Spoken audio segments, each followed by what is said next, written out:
கத்தி முனையில் கணவன் கண்முன்னே பெண்ணொருவர் பாலியல் வன்கொடுமை செய்யப்பட்டுள்ள சம்பவம் நடந்துள்ளது.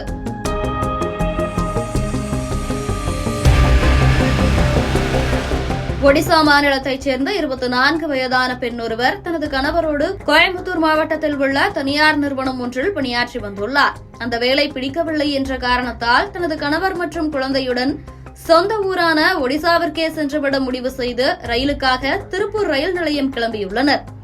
அங்கு புஷ்பா பேருந்து நிலையத்தில் நின்று கொண்டிருந்தபோது பீகாரைச் சேர்ந்த நதீம், டானிஷ், முர்ஷித் ஆகிய மூவர் வந்து அப்பெண்ணுடன் அறிமுகமாகியுள்ளனர். தாங்கள் பீகாரைச் சேர்ந்தவர்கள் என்றும் தாங்களும் அவர்களைப் போல வேலை தேடி வந்தவர்கள்தான் என்றும் இணக்கமாக பேசியுள்ளனர். பின்னர் எங்கு போகிறீர்கள், என்னவானது என பேச்சு கொடுத்து இவர்கள் குறித்து விசாரித்துள்ளனர்.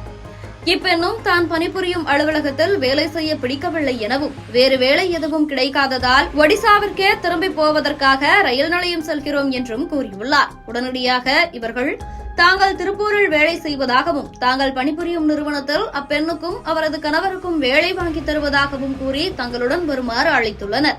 இதனை நம்பிய அப்பெண்ணும் தனது கணவர் மற்றும் குழந்தைகளுடன் அவர்களோடு சென்றுள்ளார். மேலும் அப்பெண்ணின் குடும்பத்தினர் தங்குவதற்கு இளைஞர்கள் தாங்கள் தங்கியிருந்த அறையையும் கொடுத்துள்ளனர். இதனால் 6 பேரும் ஒரே அறையில் தங்கியுள்ளனர். சிறிது நேரத்தில் திடீரென அப்பெண்ணின் கணவரை கட்டி போட்ட நதீம், டானிஷ், முர்ஷித் ஆகிய மூவரும் கத்தியை காட்டி அப்பெண்ணை மிரட்டி கணவன் மற்றும் குழந்தையின் கண் முன்னே கூட்டு பாலியல் வன்கொடுமை செய்துள்ளனர்.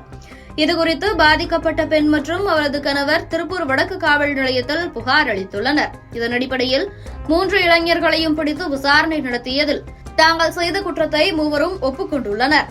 இதனால் அவர்கள் கைது செய்யப்பட்டு சிறையில் அடைக்கப்பட்டுள்ளனர்.